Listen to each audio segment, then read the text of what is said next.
Good evening, I'm John Carter and welcome to Poland Daily. The Law and Justice Party's programme ahead of the autumn elections to the Sejm and Senate is likely to be unveiled in the coming weeks.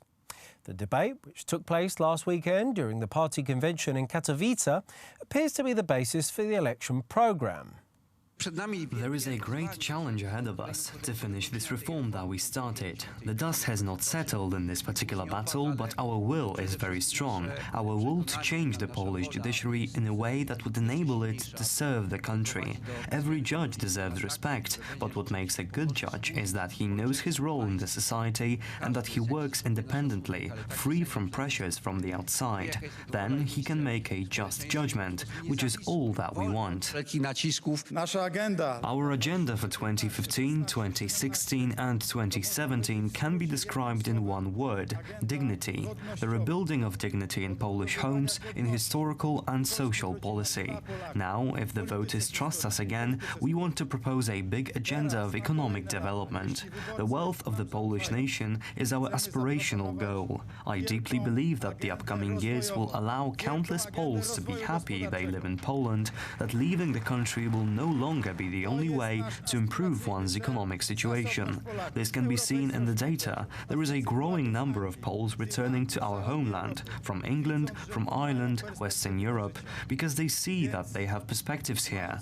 Keeping this in mind, I believe in our win. I believe that Poland will continue to have good helmsmen. Full steam ahead. We will be carrying out a substantive, thought-through policy based on knowledge, a policy that will at the same time build credibility, because there is no democracy without credibility. If the political groups which are taking part in the elections are misleading the nation, promising things they cannot do and very often just don't want to do, then the entire political machine becomes one big manipulation. Law and Justice is a democratic party, and so is our coalition. We must continue down this path, because there is no other good path for our homeland. The leader of the Polish People's Party, Władysław Kosiniak-Kamysz, has laid out some difficult conditions for the head of the civic platform, Grzegorz Schetyna. An opposition coalition without left-wing parties supposedly doesn't fit in with civic platform's strategy, as it limits their chances in the upcoming parliamentary elections. On the other hand, a wider coalition could mean Schetyna's party loses many of its local activists, which is allegedly the source of a lot of frustration in party ranks. According to the opinion poll conducted by Kantar Public for the Civic Platform Party, a wide election opposition bloc consisting of the Civic Platform, Democratic Left Alliance and Polish People's Party could take on the United Right in the autumn parliamentary elections.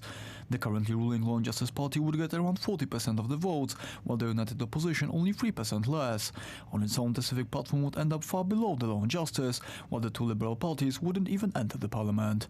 According to many political commentators, the survey is an attempt by the Civic Platform Party to put pressure on the Polish People's Party to join a wide electoral bloc. However, Professor Norbert Maliszewski, a political scientist, argues that the Polish People's Party will never take such a step, since it's trying to preserve its identity. A wide coalition isn't very likely. The Polish People's Party prefers to run on its own and retain its identity than to join a coalition and lose it. The survey is simply a media thing. It's very unlikely that such a coalition will form. Another political scientist, Professor Kazimierz Kik, believes that building a wide coalition bloc based solely on a mutual lack of sympathy towards the currently ruling Law and Justice Party is a mistake that will only lower their support. The calculations of politicians and party activists aren't always the same as the wishes of the voters. The one mistake they make is they assume that most of the society doesn't like the Law and Justice Party. If they try to tie together several parties which are so different in their views and programs based on that lack of sympathy, then they don't see things clearly.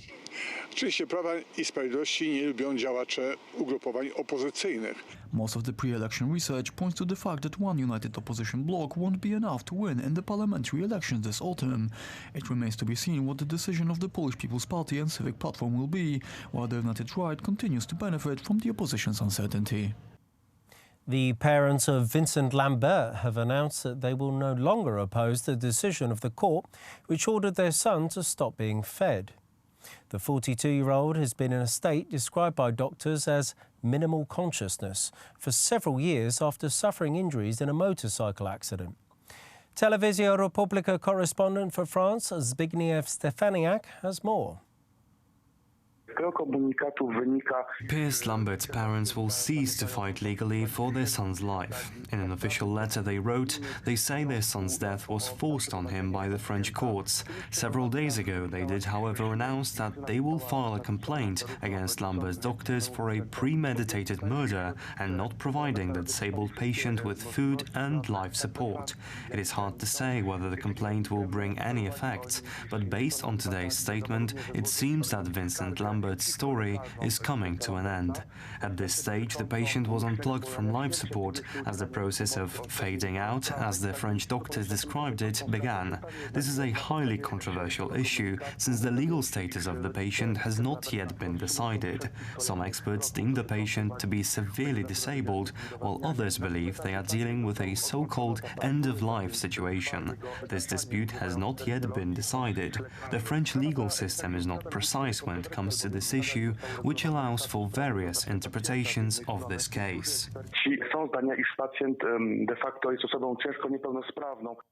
The mysterious Peacock scandal in Brazil, revolving around hacked phones and intercepted messages between journalists and left-wing opposition parties, saw further developments today.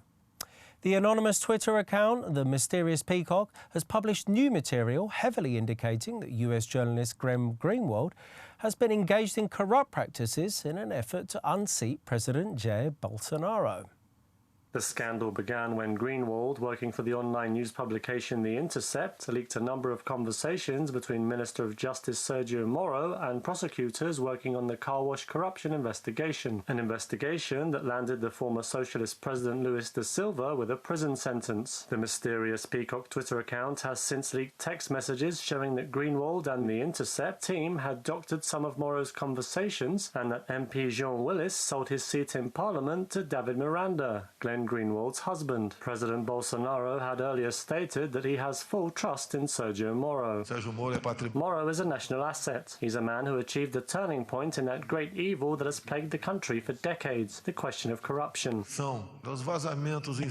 About the leak, nobody is certain what was published. There are computer programs that simulate conversations between two people.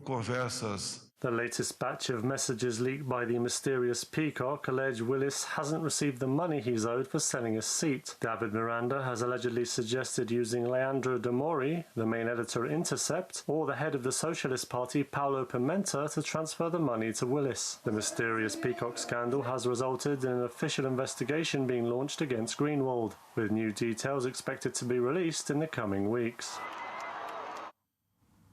Thank you very much for joining me here this evening at Poland Daily. I'm John Carter. Stay tuned after the break for Poland Daily Weather. It's followed by the business, then the culture, the history and finally the travel.